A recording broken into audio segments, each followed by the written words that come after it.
Hello বন্ধুরা, আমি একটা টিজার দেখলাম। তো অনেকেই দেখে নিয়েছে, আমি হয়তো লেট হয়ে গেছে। তো সালমান খানের আপকামিং ফিল্ম আসতে চলেছে ভাইজানের, যেটার নাম হচ্ছে সিকান্দার। তো 1 মিনিট 15 সেকেন্ডের টিজার প্রায়। তো টিজারটাতে নতুনত্ব কী লাগলো আমার আমার এই টিজারটাই নতুনত্ব লাগলো। মানে 5-6টা রোবট জাতীয় গুন্ডা, হ্যাঁ, সালমান খানকে ধাবা করেছে। আর সালমান খান সেখানে এই ডায়লগটা দেয়, যে হিন্দিতে ডায়লগটা দেয়, আমি বাংলায় বলছি, যে আমার পিছনে 10-12 জন পিছনে পড়ে থাকে, কিন্তু আমি যদি ভুল করে পিছন মুড়ে তাকাই, তাহলে তার অবস্থা কী হবে।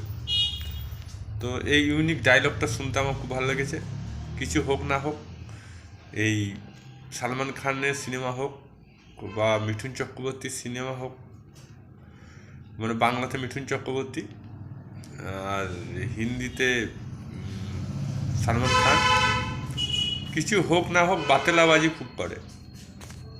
মানে কিছু করুক না করুক বড় বড় ডায়লগ ঝাড়ে। অনেক হিরোই আছে বড় বড় ডায়লগ ঝাড়ে। সাউথের তো সিনেমা তো আমি খুব একটা, হিরো তো দেয়, ওরা তো বরাবরই দেয় বড় বড় ডায়লগ, হ্যাঁ, মানে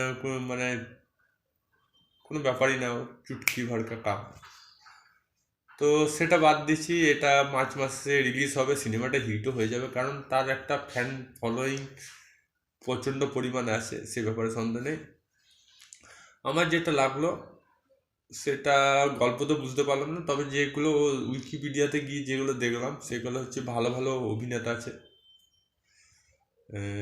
সাউথে হিরোইন আছে, কাজল আগরওয়াল আছে, তারপর রশ্মিকা মান্দানা আছে, আরও অনেকে।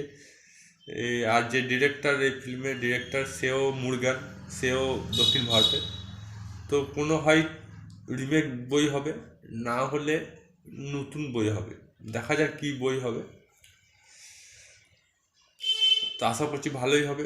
এই ঈদের দিনে ভালো একটা বই দেখতে পাবো, বা জমজমাট অ্যাকশন। সেই টাইগার 3 দেখেছি, তারপর থেকে সালমান খানকে দেখিনি। হ্যাঁ, 2-4টা সিনেমার ক্যামিও চরিত্রে দেখেছি। আপনাদের মতামত কি, সেটা কমেন্ট বক্সে লিখে জানান। ভিডিওটা ভালো লাগলে লাইক করুন, চ্যানেল নতুন তাহলে সাবস্ক্রাইব অল বাটনটি প্রেস করুন। আবার দেখা হবে নতুন কোনো ভিডিও নিয়ে। ততক্ষণ জয় হিন্দ, জয় ভারত, ভালো থাকো, সুস্থ থাকো।